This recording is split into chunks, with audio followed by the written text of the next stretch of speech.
thank you everybody and welcome to today's webinar on the latest trends and developments in HIV testing. We're joined today by three speakers. So first speaking will be Dr. Alison Brown, who is Interim Head of HIV Surveillance at the UK Health Security Agency, and she'll be talking us through the latest HIV testing data for England. Then we'll hear from Steve Hindle, who is Project Manager for Opt-out HIV testing at NHS England, and he'll be sharing the latest data and the learning from the Emergency Department Opt-out bloodborne virus testing. And then last but not least, we'll be hearing from Gabriel Willis, who is the Senior Research Liaison Manager at DHSC, and he'll be talking us through the research to evaluate an expansion of HIV opt-out testing. There is a Q&A function, so if you have any questions or comments throughout today's webinar, please do pop them in there. We'll have time halfway through and at the end to come to those questions and have a bit of a Q&A. At the end of the webinar, I will pop a link to a SurveyMonkey form that's quite short, and we'd very much appreciate if you could provide your feedback before you log off today's webinar.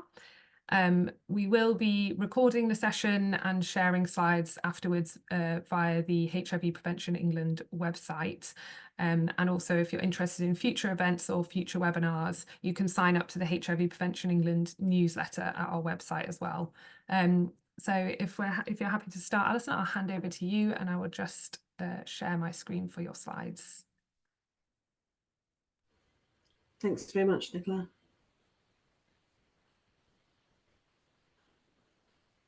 Okay, good morning, everybody. My name is Alison Brown and I am Interim Head of HIV and AIDS Reporting Section at the UK Health Security Agency.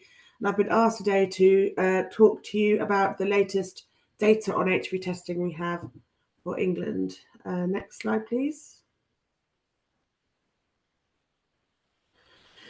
So we have a national plan, a national action plan that was published in 2020 to end HIV transmission by 2030, with an interim target to reduce HIV transmission by 80% between 2019 and 2025. So this slide shows the baseline on the yellow line for 2019 and the markers show where we need to get to by 2025.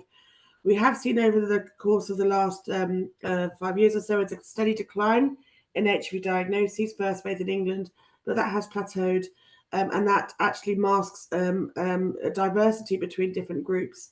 So we are seeing a slight decline still in gay and bisexual men, but a slight uptick in diagnoses in heterosexual men and women. So there is still more work to do. Next slide, please.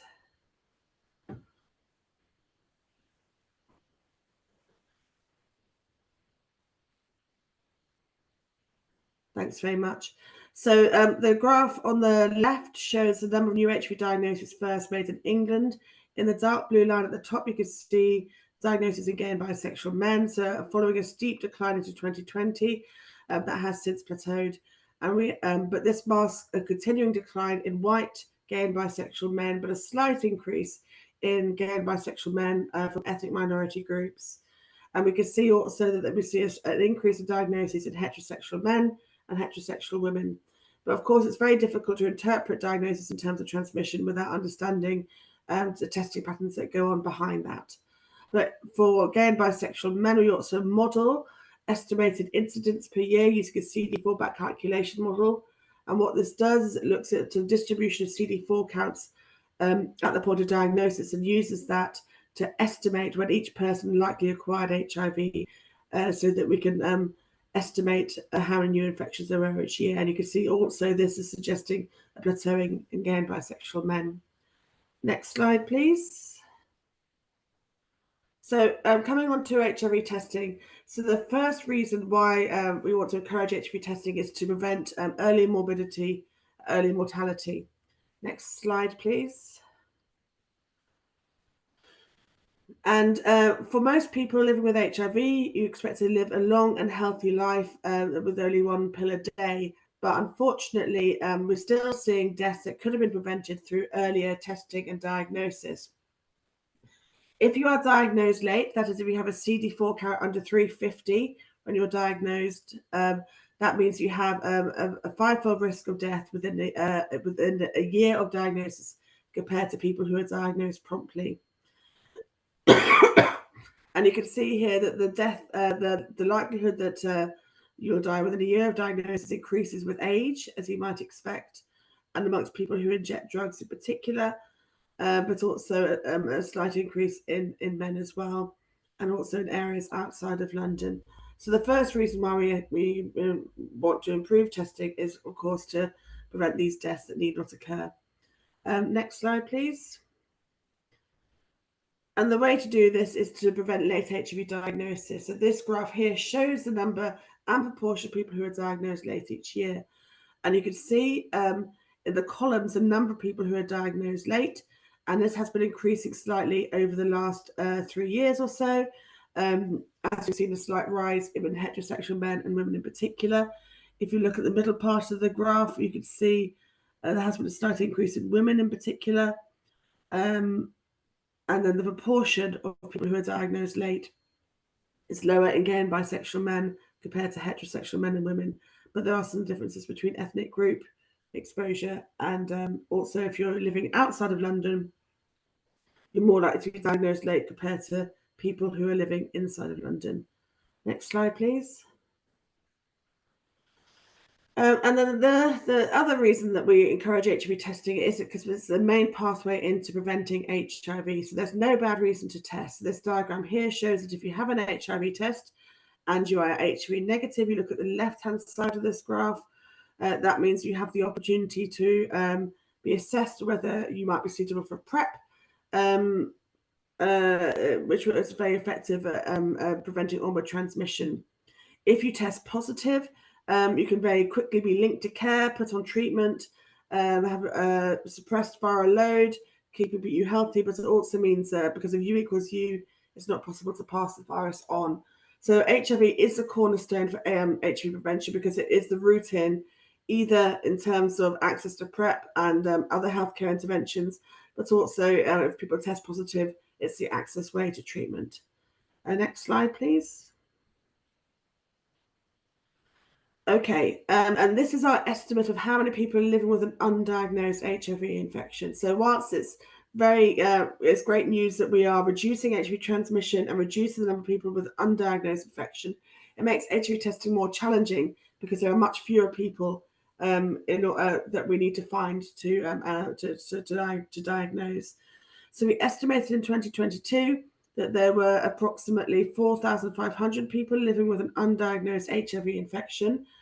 This is an estimate, and it's within a credible interval range of 3,500 to 600 and 200. So we think the actual value lies somewhere between this point. And we can estimate this over time and between different exposure groups as well. So in London, you can see the estimated number of gay and bisexual men who are undiagnosed has been reducing. And you can see on the right-hand side, there are more people living with an undiagnosed infection outside of the capital compared to inside the capital. And again, a reduction in gay and bisexual men. But what's particularly apparent is we've not really seen a reduction in undiagnosed HIV infection in heterosexual men and women. And so that's something obviously we need to continue to address. Next slide, please. So one of the most effective tools to diagnose people is through partner notification, whereby if you are diagnosed with HIV, through consultation with your healthcare provider, providing information on people who have been sexual partners, and then they can be contacted through various ways, sensitively, and encouraged to come forward to have an HIV test. So what this graph shows is the number of people who have attended a sexual health clinic due to a partner notification exercise. And the takeaway messages here are, if you look in gay and bisexual men, in 2022, I think these are 3 years combined data. About 750 people came.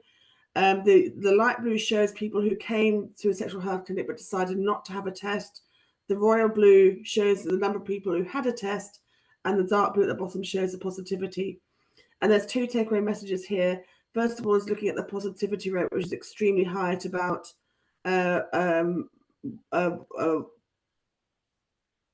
or so, but also they've seen a big reduction in partner notification activity since 2019.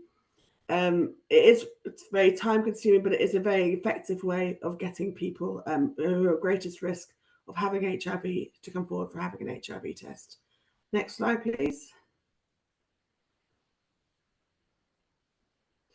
So this is quite a busy slide, but it shows again HIV testing at sexual health clinics. The bars show the number of people having an HIV test, and these are split by the dark blue, which is a face-to-face test, and royal blue, which is people having a test through internet services.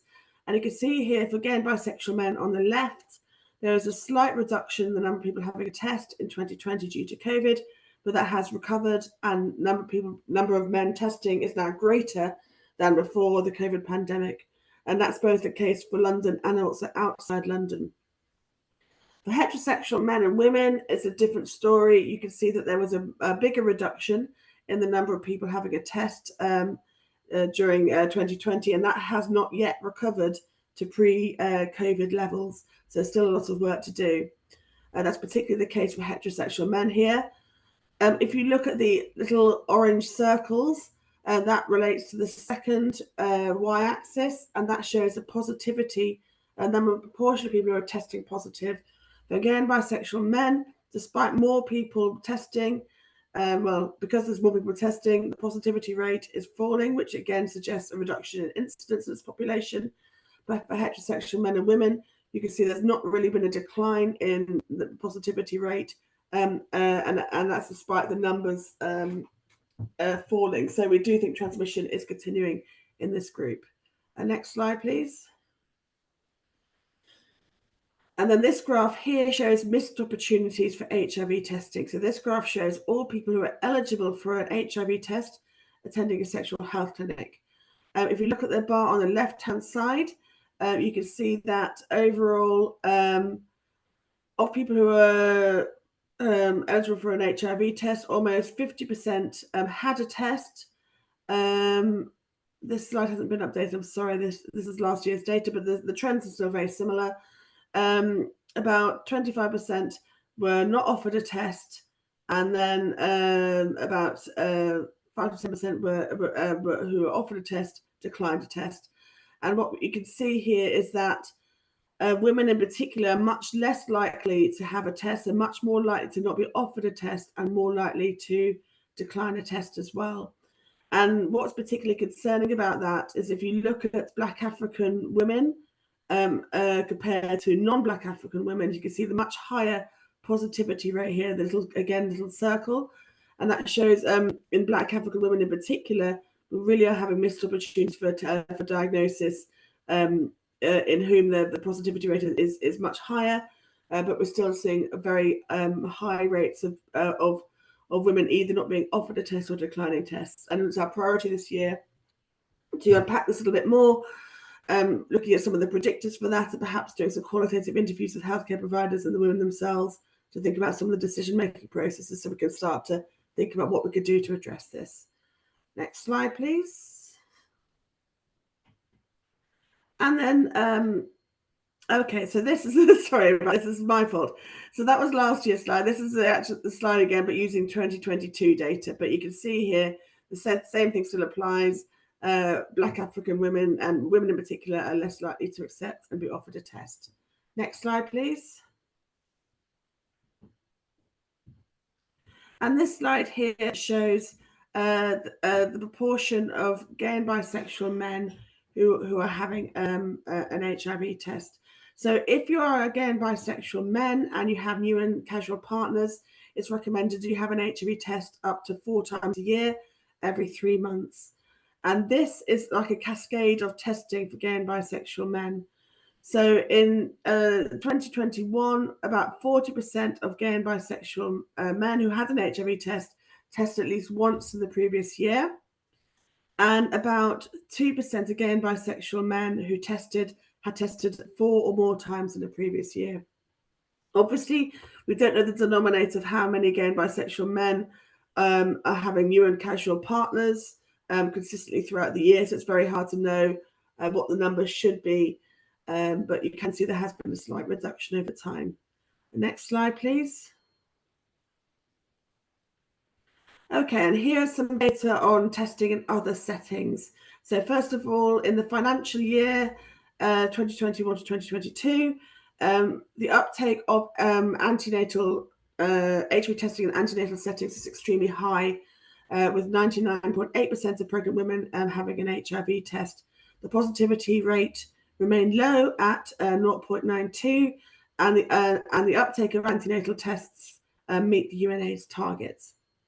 We also, our colleagues at DHSC managed the program for HIV self-sampling.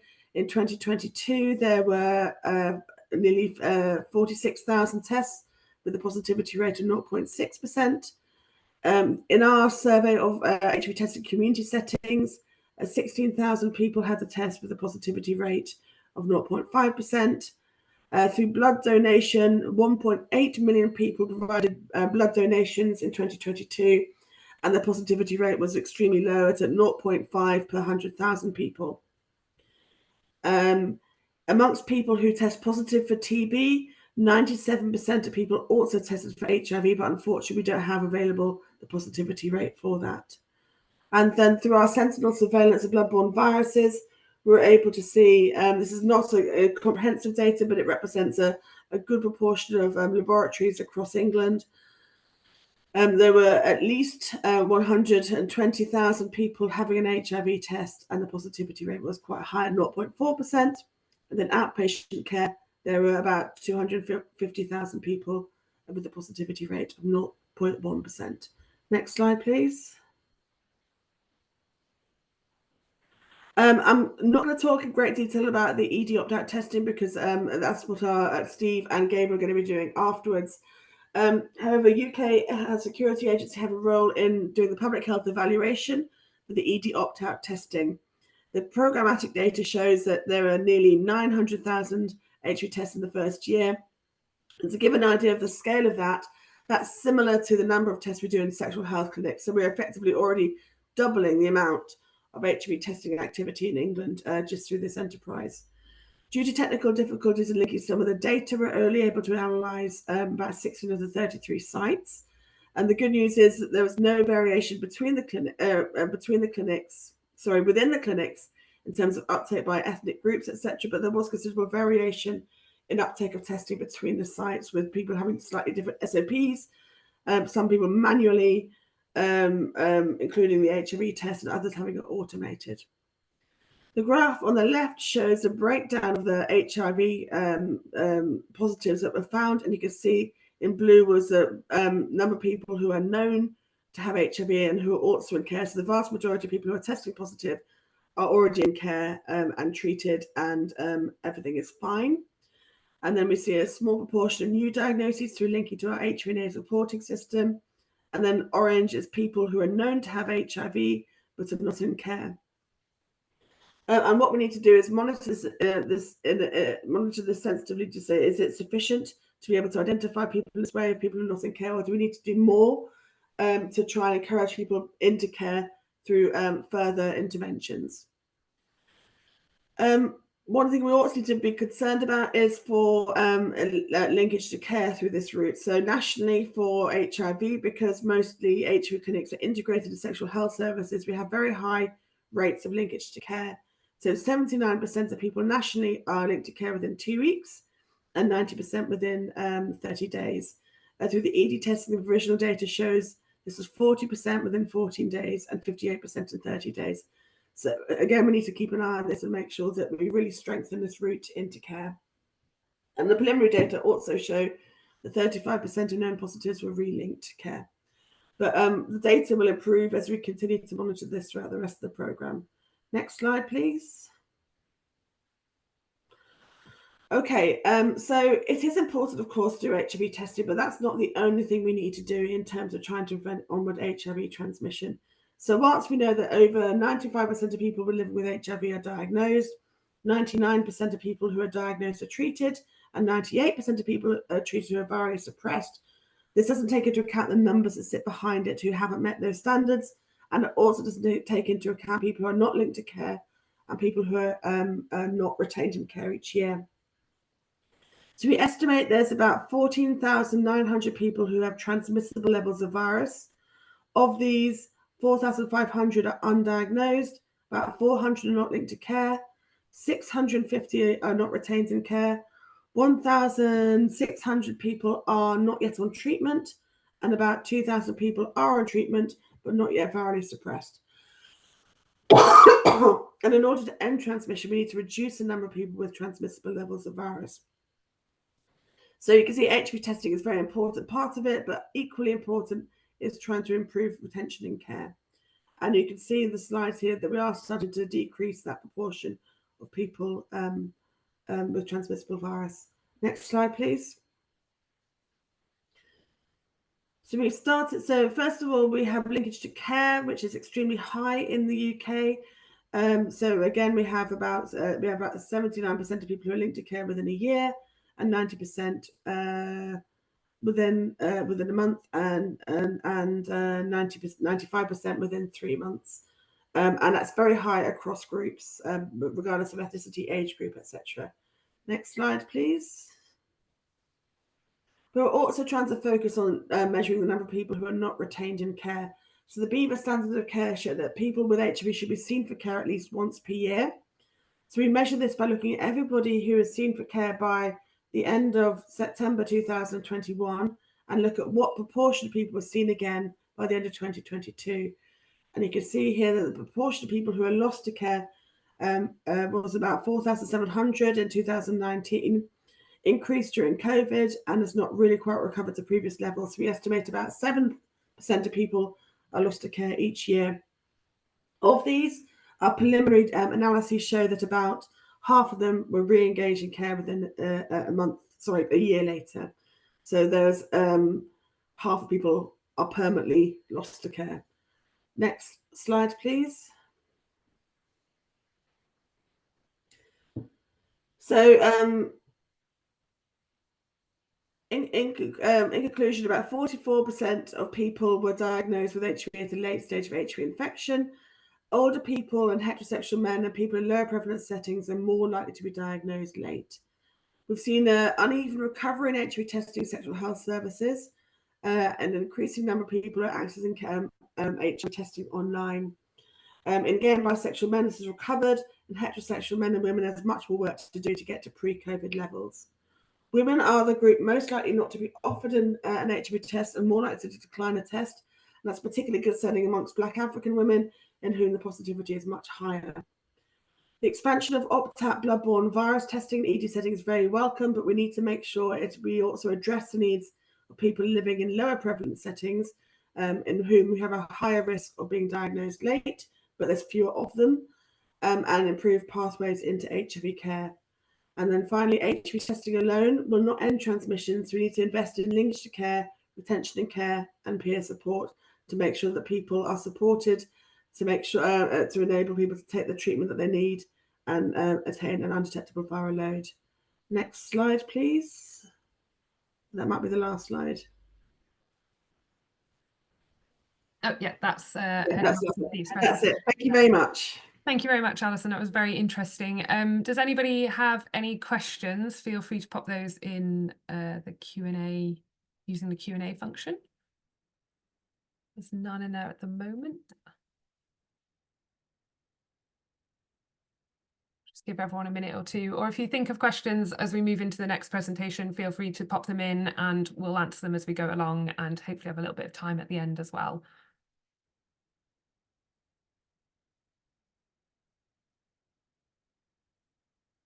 Okay, so I think somebody has put a question in. There's a question here from Jessica Turner. She said, if possible, could you mention the correlation between TB and HIV stats again?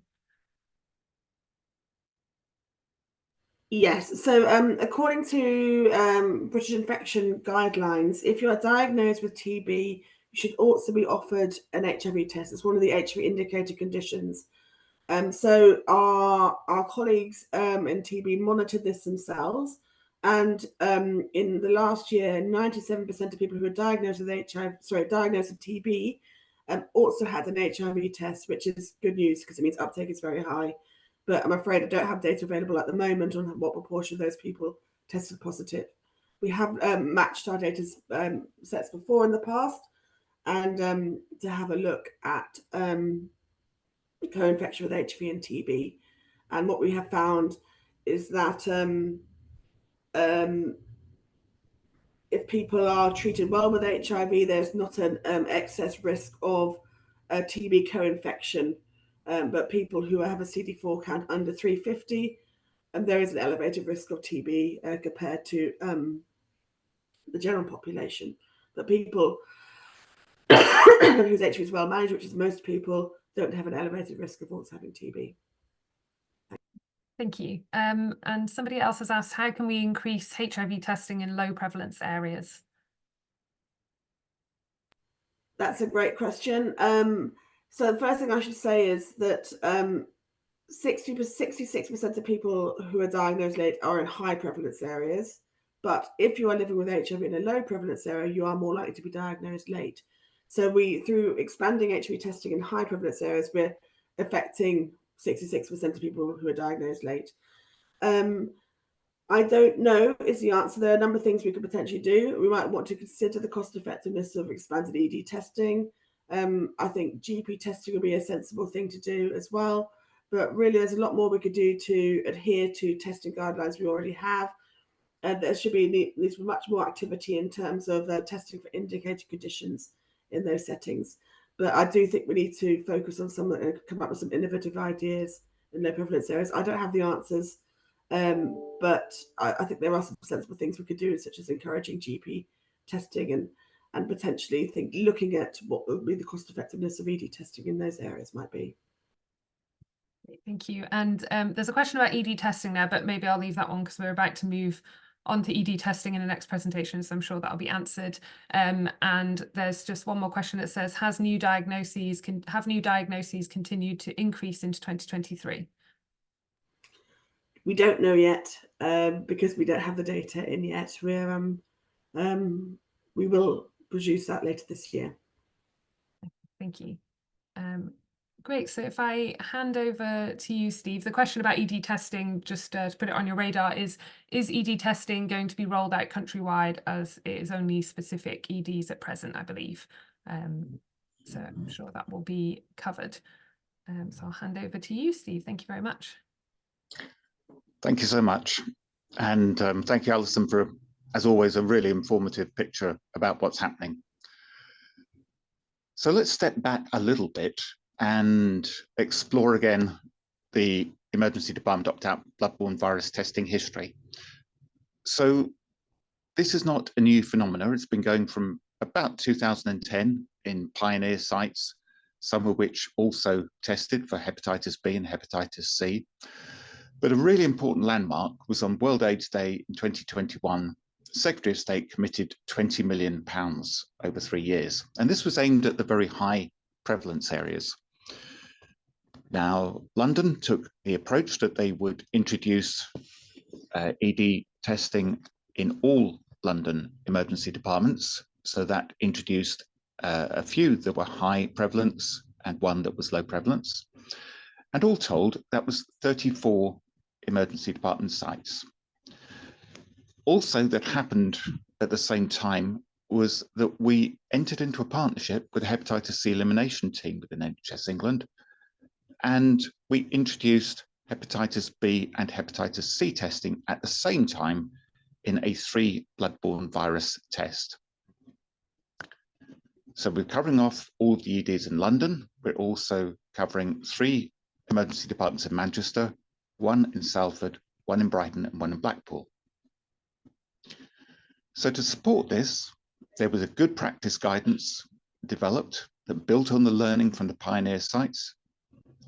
And that was spread across all of the emergency departments, and indeed is also being used for the new sites. And we captured the learning of those first few months in a 100 days report. And the intention behind putting this report together was very much to explore everything, to explore all that had gone right, but also that which had gone wrong and what people had done to rectify it. So it's a really good, solid piece of work that acts as a bedrock for those that are now going to start the emergency department testing. So this testing is done on an opt-out basis, and it's only targeting those people who are already having a blood test unless the patient declines.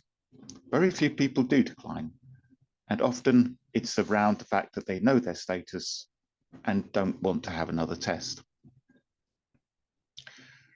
We produce posters and pop-up banners, templates, so that trusts can download them, customize them to their particular needs, put their own logos on, and make them feel representative of the local population, which will also include translations. So it's been a huge success. In the first 21 months, that is up until the end of December, there have been over 4,300 people newly identified with one of the 3 blood-borne viruses, and over 1,000 of those have been identified as previously diagnosed but not in care, and sometimes called lost to follow-up or not retained in care. So the HIV side of that, there's about 1,000 people combined, split between about 670 people newly identified and about 330 people who were previously diagnosed but not in care.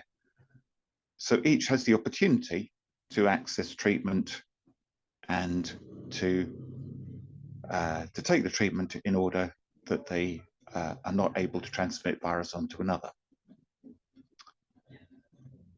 We've heard from Alison about one of the challenges is about retention in care, but it's also about getting people to start care. And community peer organisations are absolutely key to this. Within London, we have recommended that 10% of the total funds for each ICB is paid to community organisations in order to introduce peer support. Different places have done that in slightly different ways, but some of them include data sharing agreements so that people can be contacted directly by peer support workers. Others have included peer support workers within the multidisciplinary team meetings. We're working closely with Alison and her colleagues who are undertaking the evaluation of the 3-year project with the University of Bristol, and they have already published a 1-year evaluation, and you've heard some of the results from that.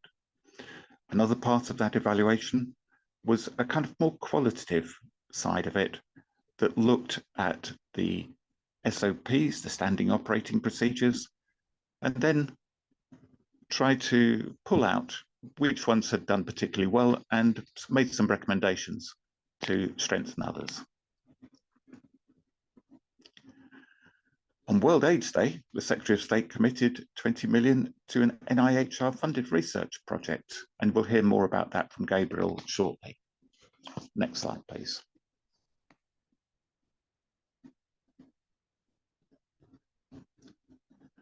So, let's look a little bit more in detail about the results that have been reported.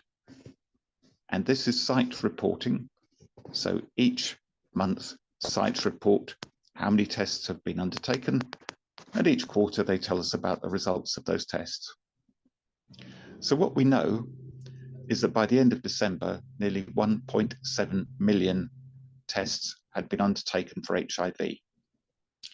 Hepatitis B and hepatitis C started later testing in some sites, so they're not quite the same amount. They're more around the 1 million mark, but 1.7 million HIV tests in the 1 year and 9 months so far. And you can see here that we have collated these by ICBs. So Greater Manchester includes the 3 Manchester EDs and Salford. Lancashire and South Cumbria is Blackpool. And then we've got the 5 London ICBs and Sussex, which represents Brighton. So you can see that amongst the London ICBs, there are, broadly speaking, some similarities, but there are also some dissimilarities. And this relates to the fact that there is different levels of HIV diagnosed prevalence and incidence within the different areas of London. You can also see that the rates of previously diagnosed but not in care are slightly different although within more or less the same kind of range. And let's have a look at this a little bit closer on the next slide, please.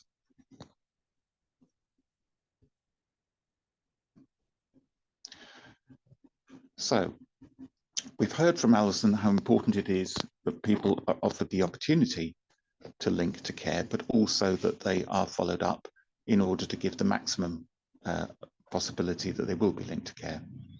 So this is just looking around what do we have on a national picture. On the national picture, the linkage to care is good in that it is reaching 82%, but there are higher rates of care within other settings. And that may be something about the fact of somebody going to an emergency department and not realizing that they may have a bloodborne virus and perhaps less mentally prepared to accept the need for care. But you can see the difference looking at HIV between the newly identified and the people previously diagnosed not in care. And it's roughly speaking about half as many people who are previously diagnosed are being linked to care as those that are newly identified. Within hepatitis C, you can see that those figures are closer together, and the reporting that we have currently does not allow us to differentiate for hepatitis B. Next slide, please.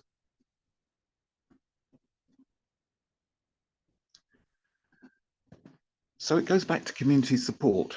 Peer support is absolutely essential if we are going to increase the rate of retention in care of those people who are previously diagnosed, but for whatever reason are no longer in care. So bringing the peer support organisations, and there are several that are working across all of our sites, Positivity UK, Metro, Terence Higgins Trust, George House Trust up in Manchester, and others in Blackpool and in Brighton, all performing a really important service. And this is something that we're going to be focusing on, particularly as we move into the new sites. Next slide, please.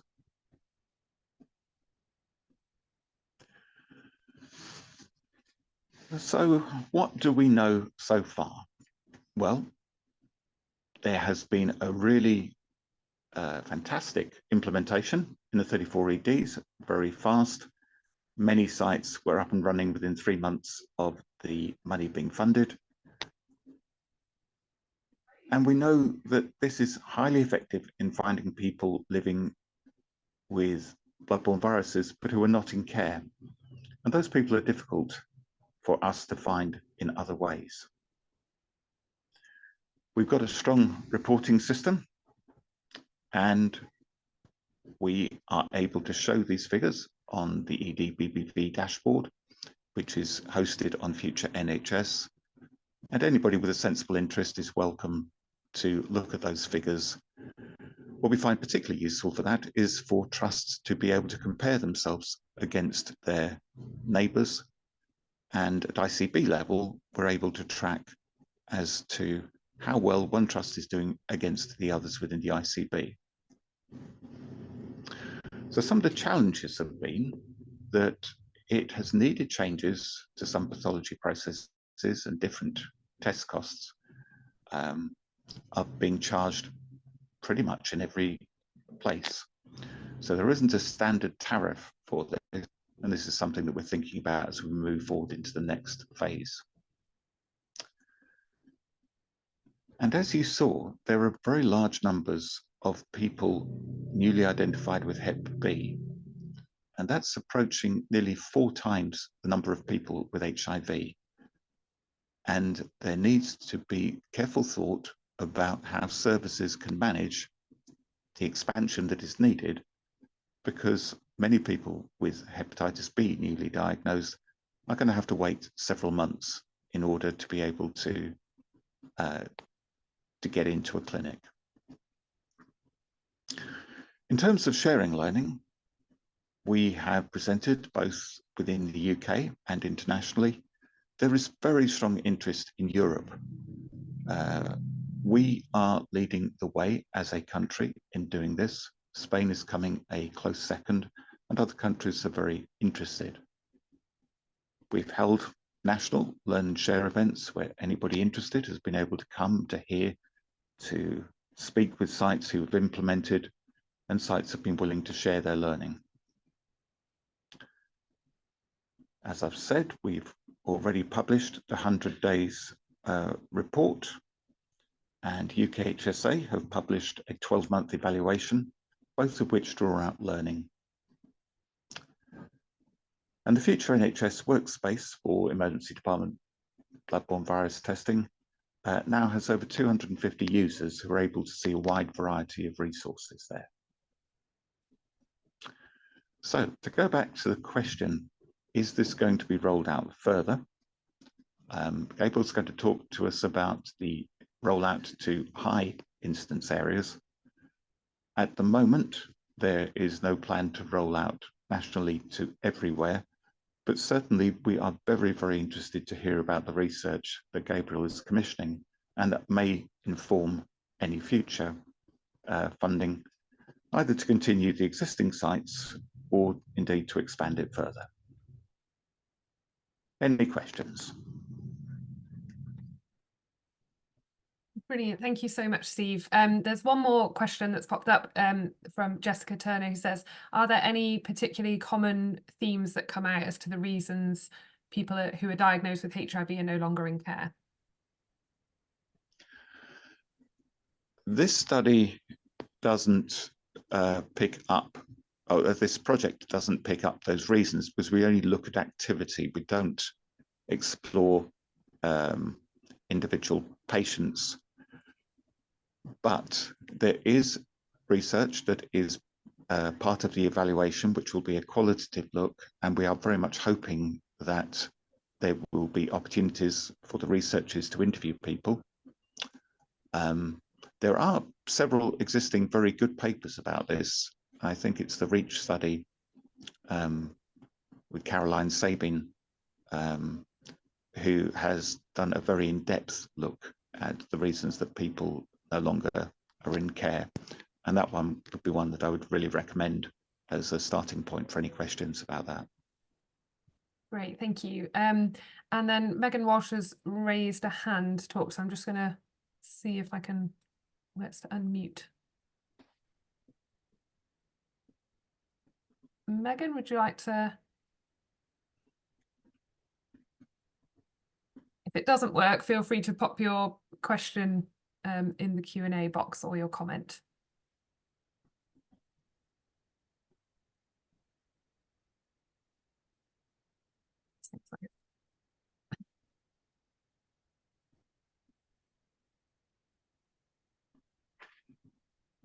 Seems like it might not be working.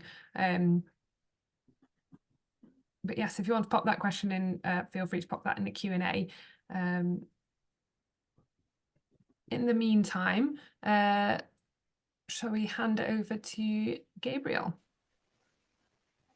Thank you very much. Thanks very much for the invite, and also to Alison and Steve for those great presentations. Really interesting to see. So I'm just going to give a quick overview of the recent research that was announced before Christmas ahead of World AIDS Day, which is new research to evaluate an expansion of HIV opt-out testing in emergency departments. So this project is set up to last about a year and gather more data and inform kind of future decision making for the opt-out testing program. Next slide, please.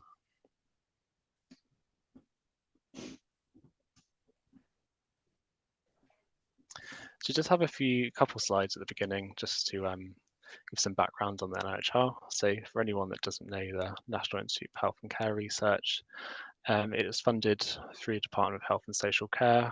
It exists to improve the health and wealth of the nation through research. Next slide, please.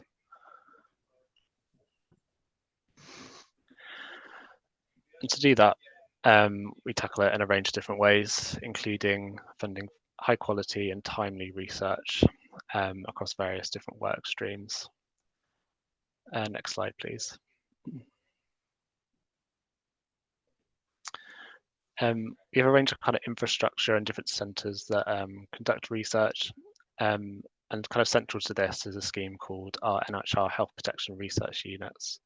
So these are research partnerships between the UK Health Security Agency and universities that conduct kind of excellent health protection research, and one of them has been involved with previous research on opt-out testing. Next slide, please.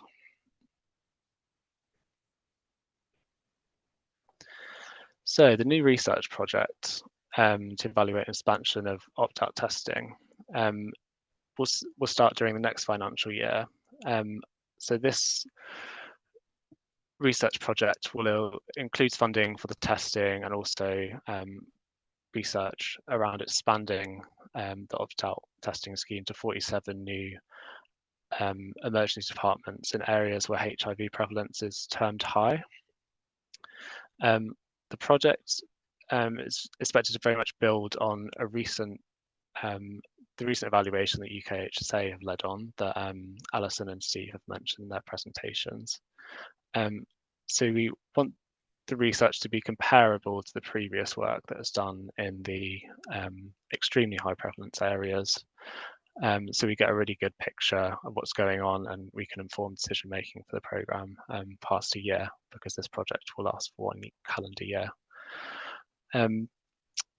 So it's going to be led by a similar group who conducted UKHSA's previous evaluation. It will be led by our NHR Health Protection Research Unit in Behavioural Science and Evaluation that is based at Bristol and the UK Health Security Agency.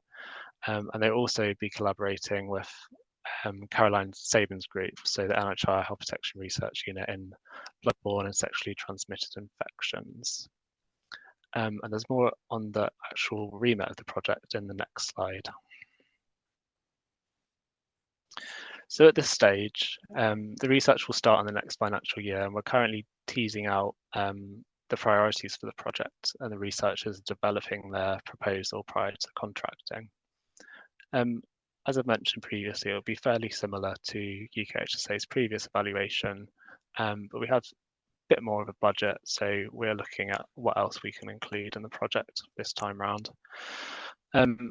So as Steve has touched on, there's one work stream, which is the qualitative work. And at a very high level, it's kind of looking at facilitators and barriers to the implementation of the testing, and looking at how it can be optimized as it is expanded to high prevalence areas. There's more quantitative work that Alison and other colleagues are leading on, which is the public health evaluation, looking at the effectiveness in terms of uptake, diagnosis, and linkage to care from a quantitative point of view. And then finally, there's another scheme of work which will be looking at the cost effectiveness as we move from testing from extremely high prevalence areas to the high prevalence areas. So as I say, at the moment, we are kind of tabling views and have had a range of different meetings to engage on what the kind of priorities for the project will be, and it's expected to start as soon as possible in the next financial year. So that's all from me as a kind of high overview of the project. Thank you.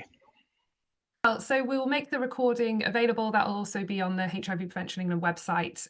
So if you arrived late and missed the beginning, you'll be able to watch it back there. We'll also share the slides as long as all the speakers are happy for me to share those slides.